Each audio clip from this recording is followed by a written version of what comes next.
I froze. The stage was an acoustic auditorium at the Zimbabwe Academy of Music in Bulawayo.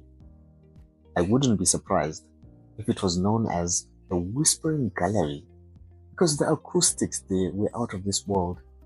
Every sound seemed to bounce off the walls and echo directly into your soul. I was on stage, watching an expectant audience watching me back. As I readied for my debut speech at the National High School Public Speaking Finals, the timekeeper would flash a green light to signal you to start and a red light when your time was up. The light flashed green. This was it, the moment I had prepared for. I had spent weeks practicing, working on the timing and memorizing my speech. I had made tiny flashcards cut out of empty cereal boxes with keywords to help prompt me. Environmentally friendly, and in hindsight, maybe underprepared. I took a deep breath, looked at the first card with one word scrawled on it. Magic. I froze.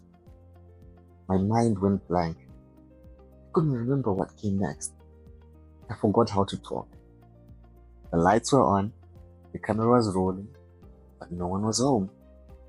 I could feel beads of sweat pop up on my face, with the incandescent spotlight melting my soul and my last shreds of dignity. It was a hot mess. I tried wiping off sweat, but my sweaty palms cleared. I should have carried a handkerchief. I should have practiced more. I should have practiced one last time backstage. Maybe I shouldn't have invited the girl I had a crush on to watch me perform. There she was, front row seat. But when you're falling off the mountain, it's too late to wonder if there was a better way to climb it. I contemplated exiting stage left, but my legs might as well as have been glued to the floor. I was a stumble away from performing that Michael Jackson lean forward trick if I wasn't busy collapsing on stage. I prayed for the earth to open up and swallow me, end my misery. The audience seemed to be figuring out that I choked.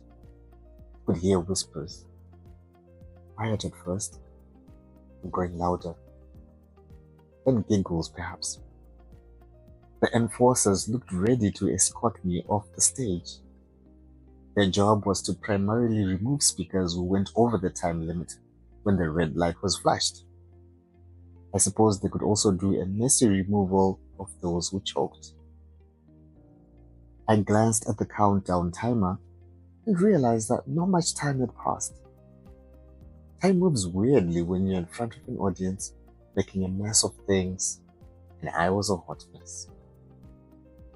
I wiped my palms on the sides of my trousers, mostly to hide that they were shaking, and took another deep, shaky breath as I stilled myself to announce my exit. I raised my hands in the air and opened my mouth to say something. As you were waiting for me to perform again, the room fell silent, as if entranced in the spell I cast. Did you feel the tension in the air? I asked, and paused for dramatic effect. That's because I'm going to perform the greatest trick a magician ever pulled. For the price of your attention, I am going to make you live forever. Cue stunned silence and wild applause. And I proceeded to deliver the rest of my speech. Open Skies, which got a standing ovation and hearty congratulations for being one of the most outstanding. I was surprised no one noticed that I'd flapped my opening. Not even my friends would watch me rehearse countless times. They thought I had simply picked up my intro to give it dramatic flair. Magic.